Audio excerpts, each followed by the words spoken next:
When you say that you had spoken to law enforcement and just had some people, reach out to you, were these Sumner County? Were these Nashville, TBI?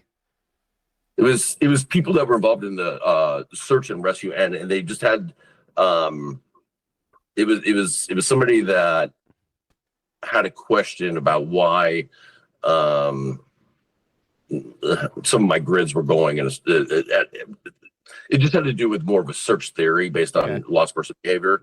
So it was not. I'll tell you, it was not one of the detectives. It was not any of the agents involved. It was just somebody involved in the search and rescue efforts, which they're an extension of law enforcement. All right. So, what I said, there's been a lot of people claiming that you haven't even talked to law enforcement, or that these people don't know who you are. And then, I see that and I'm like, all right, well, who knows what here? So let me be clear on that. So, although I have a very good working relationship with TBI in my other cases, and in this case, I'm not trying. So when I came into this case, I wish I knew the exact date. It's only been what, 3 months, 4 months. Mm-hmm. This case was law enforcement wanted nothing to do with anybody in this case. Right. You know what I mean? It was burned to the ground. They were like, we don't want any part of what's going on online. Mm-hmm. They're shut down, and I don't try to communicate with them. Mm-hmm. I don't. So no. Am I working side by side with law enforcement in this case? No, and I'm not trying to either. I don't reach out to them. They don't reach out to me. They know. They 100% know I'm there. We gave them formal indication, and they responded back, and they said he's welcome on the case, and that was it. So, but we have not tried to. I'm not trying to work like I do in some cases, and that goes case by case. It just depends, the flow of the case. But in this case, there's no reason for me to, because it's too divided. If they worked with me, they know that sets people would just turn it into a whole PR stunt, and say, well, you're not working with us. And so to avoid that and not give them any drama, I don't need, we're just doing my own investigation with it. So I don't want to give the impression that I'm saying I'm working with law enforcement on this. I'm not. It sounds like it was kind of an almost accidental thing that you ended up getting involved. Obviously you have, I don't mean to say that like it was completely by chance, but that like you weren't looking to get involved in this case. Yes, right.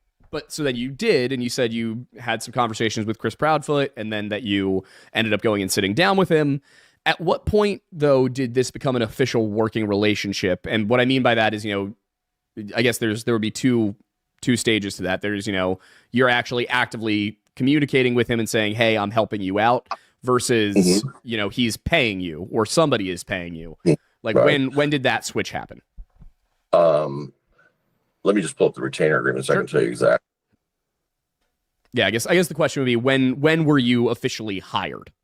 Yeah, I'm trying to find it, so I can give you the exact answer. I'm trying to find the retainer agreement. It's I don't know. It'll take me 1 second here. Sebastian. It was. Oh, here we go.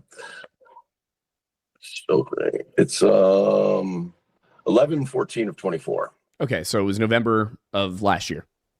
Yeah. Gotcha. So that's the official date. Couple months. Yeah. So who was paying you or is paying you? Well, I don't want to disclose that, but I'm retained. I'll tell you that Chris and Katie are the signers on the engagement letter and retainer agreement, and but it's on behalf of. I'm working on behalf of Sebastian. I am not. My client is Sebastian, and they're the guardians that have the ability to sign. One thing I want to make clear is that I've never ever worked for a defense attorney or a prosecutor. I'm boots on the ground. I find people. I'm more search and rescue than anything. But when I work, if I was to find any real evidence that Chris and Katie were involved, I would be the first one. I mean, I wouldn't hesitate for a second to contact TBI or whoever it may be. I'm not there to play defense or anything. I'm there to find Sebastian, and if they have anything involvement, then I'll make sure they're held accountable.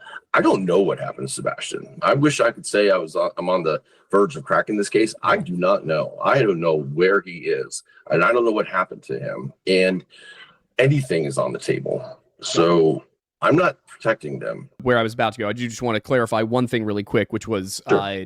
you said Chris and Katie are the ones, so they are officially employing you. You're just not disclosing who is funding it. They signed the paperwork, is what I'm saying. Yes, they signed the paperwork. I mean, I think, yeah, there's no like trickery there. I just don't want to get too deep into. But yeah, I mean, I'm just trying to make sure that like we're putting out what you said in the most direct way possible.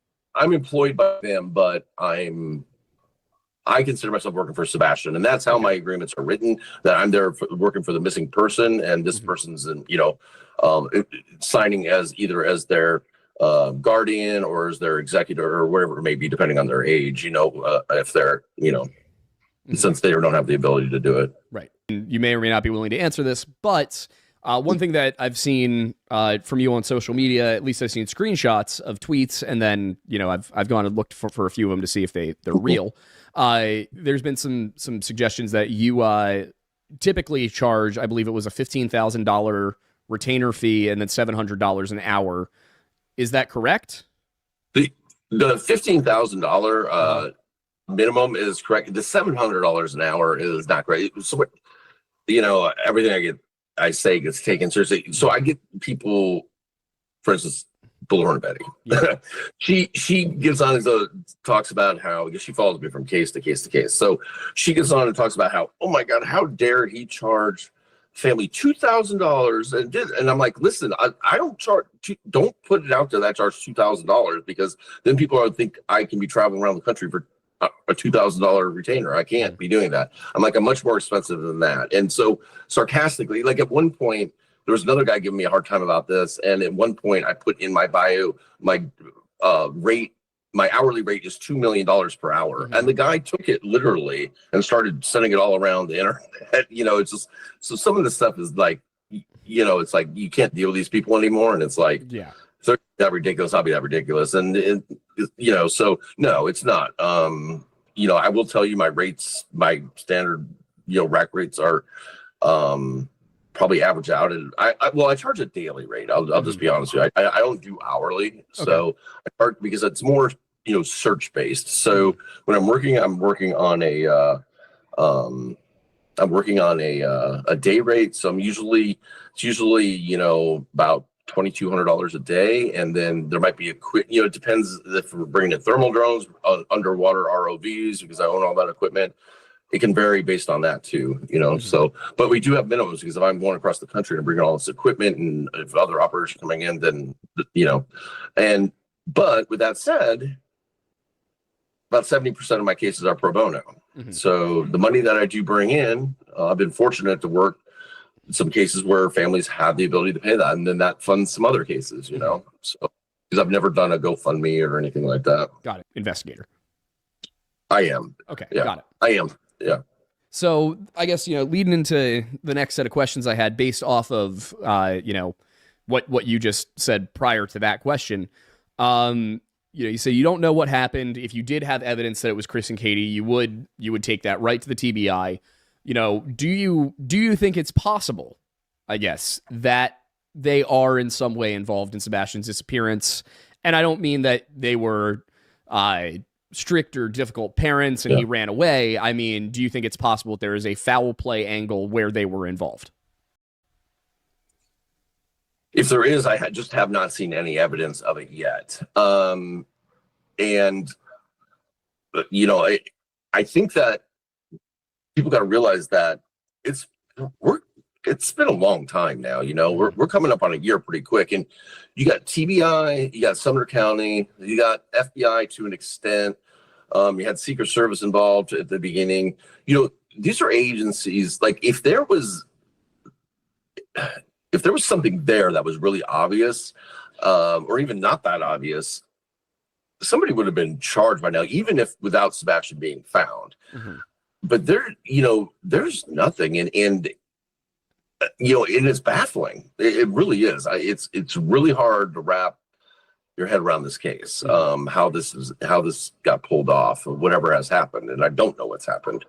I can definitely But agree I with you haven't there. seen but every day, do I run those scenarios through my head every day? Like, could it be this? Could it be that? That involves it. Absolutely, 100%. Do I do the same thing with Seth? 100%. Do I do it with possible extended family members? 100%. Do I think it could just be a autistic walkaway situation, which is even though he's not an eloper, I get it.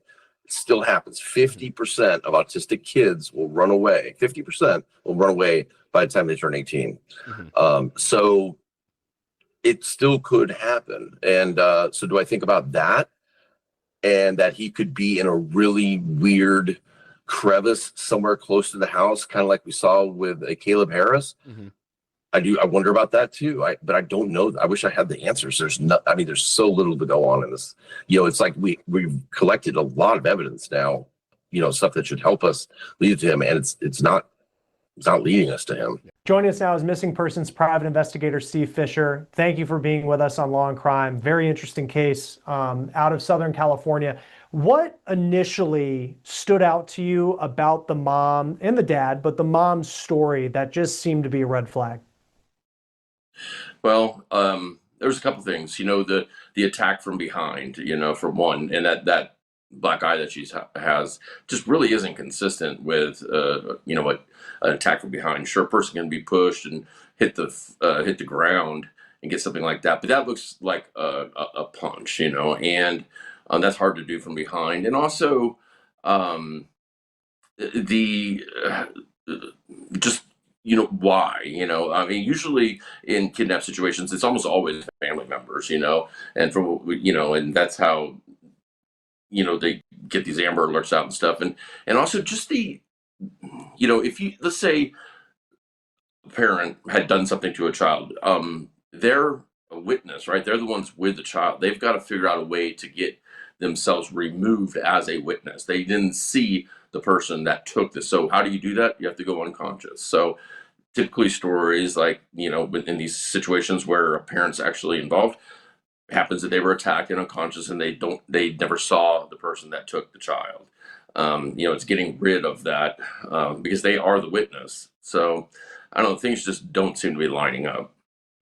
No, and like we had a nonprofit that was working with them where apparently no one saw Emmanuel at this football game that she was allegedly at. And then the black eye is a key part of it because, like, I mean, I haven't been punched in the face, at least recently, where, I mean, the story she's telling is that this happened and then she just blacks out and then wakes up miraculously. I mean, that seems like much more than just a little shiner under your eye. And then Yeah. to go on TV too, that's the interesting part as well. Because I know that there was a case, I mean, there's been a case we've been following out of Kentucky, Jaden Spicer, where the mom did not talk at all. She released like a handwritten note, and then that in one way was suspicious. But then this one, just the emotion, and even the dad, he's like speaking directly into the camera.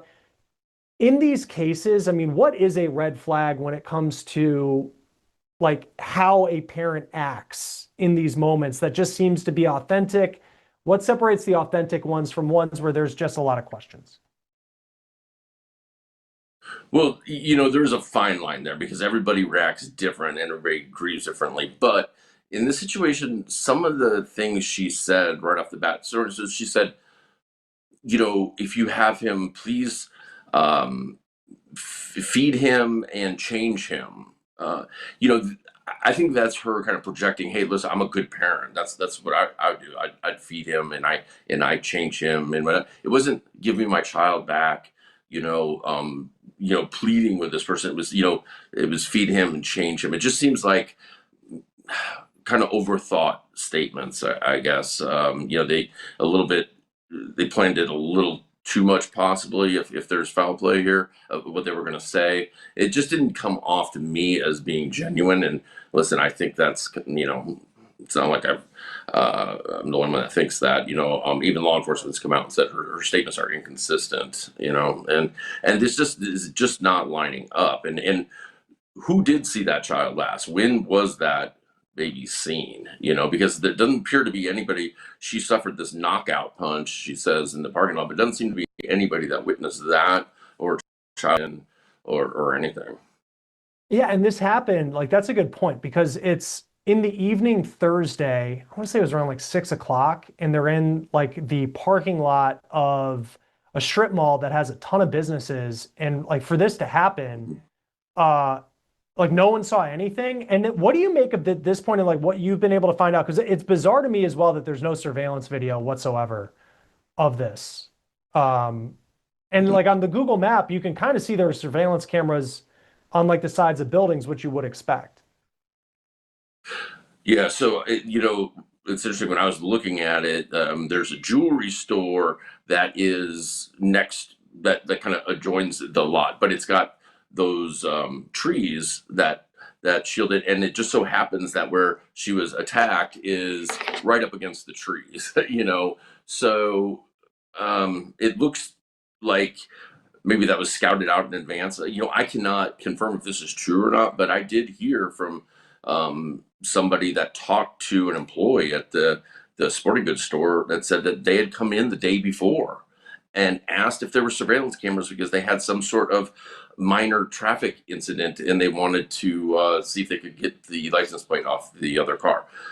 And then apparently they were told there wasn't any cameras. So if that's true, now I can't confirm that, but it came from somebody that I believe has accurate information. If that's true, then that's something that law enforcement's going to pounce on. Right, because it just feels like with the statements, it's like it was so thought out. If this is actually foul play, which like we don't know, at this point, and that's why I wouldn't, I think in these cases it's hard. The family stands by them, says that they're loving parents and they have other kids and all this stuff, but then it's like these things just don't seem to be adding up, and we don't know specifically what the moment was that law enforcement said we need to talk to this lady. Steve, for you, I mean, you do searches. Oftentimes they can be someone who's missing for whatever reason. What is law enforcement doing right now? Especially that this search has taken a turn to saying foul play is possible. Yeah, so we're not seeing a large scale search, right? So they're not out with search and rescue teams scouring areas. So that's kind of worst case scenario. It makes me think that what they're doing is they're looking for a specific spot to recover, a manual, unfortunately. So I think what they're doing is if the vehicles have any sort of infotainment system that has GPS data, it collects. Obviously, their phones, I'm sure that they've already done exigent warrants on those and gotten the location data. However, this seemed to be pretty thought out, so I wouldn't be surprised if their phones' location sharing is off. However, this could have happened a while ago. This didn't necessarily mean that this happened on Thursday.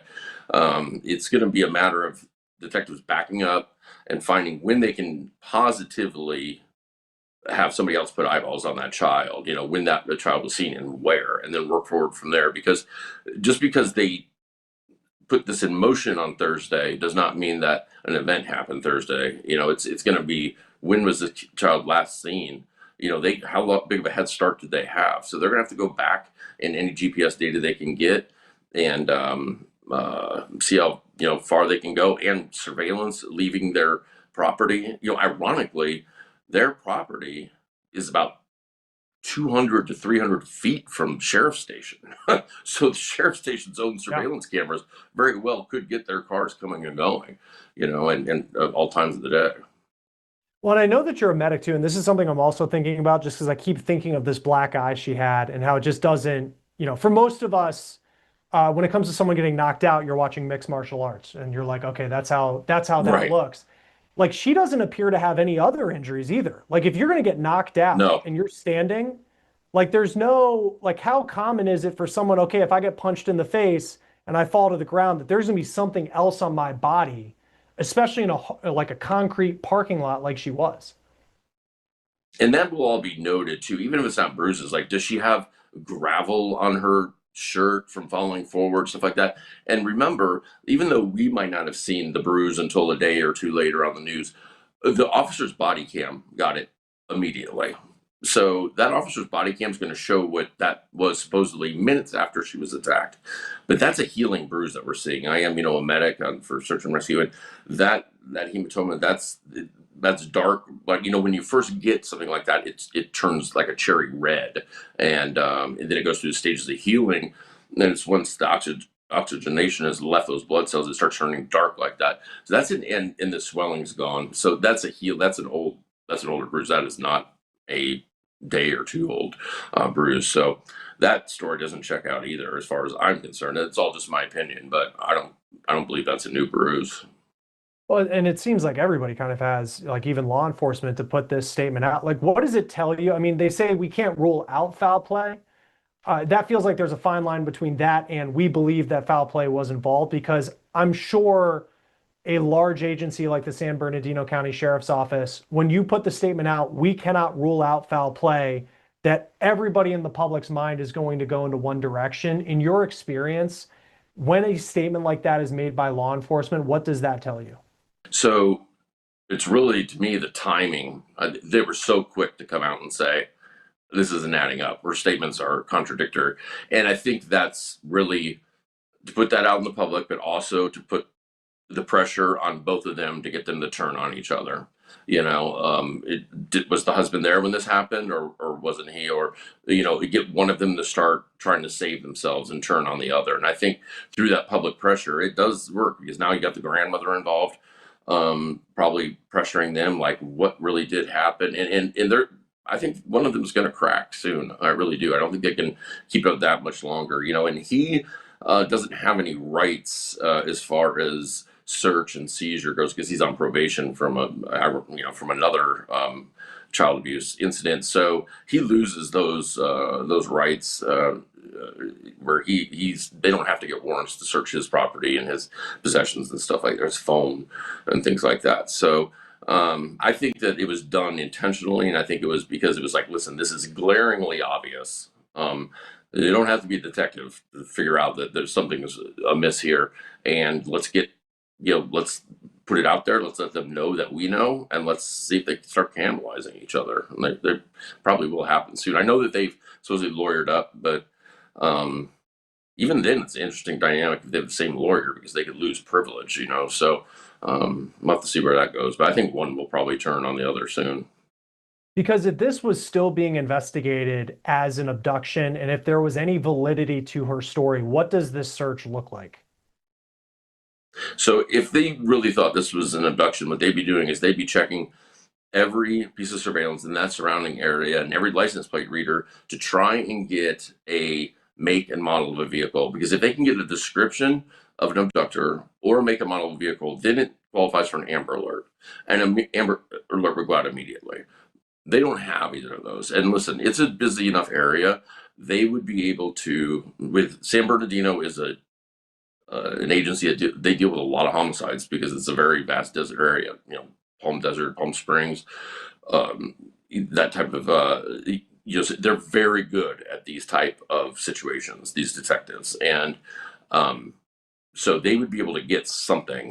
They would see a fleeing vehicle or something, and then they would go to an Amber Alert. The fact that we haven't gotten that is really telling. And so from there, with the Amber Alert, then you have all the federal agencies, FBI, U.S. Marshal Service, because of where San Bernardino is, Customs Border Patrol would get involved.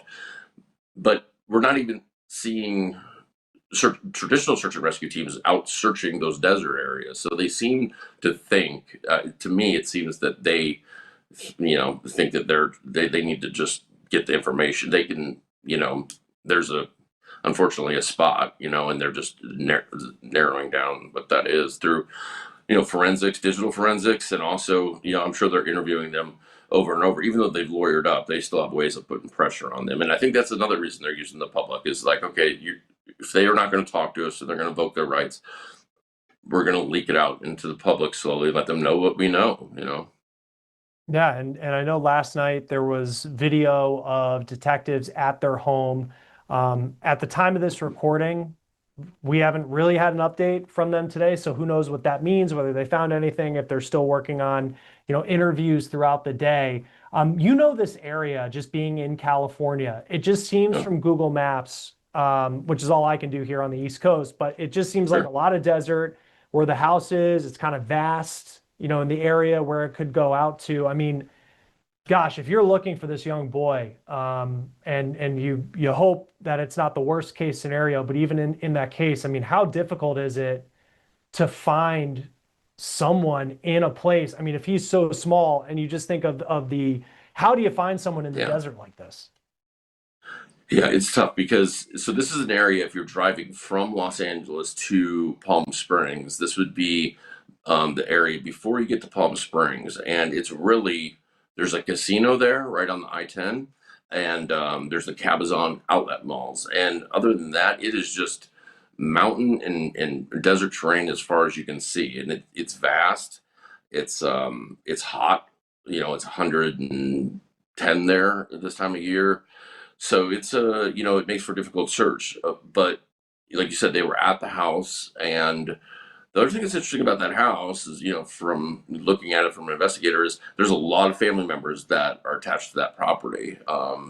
So even if they've lawyered up, there's other people there that they would know when they last saw Emmanuel, or if things have been going on, or when vehicles came or went.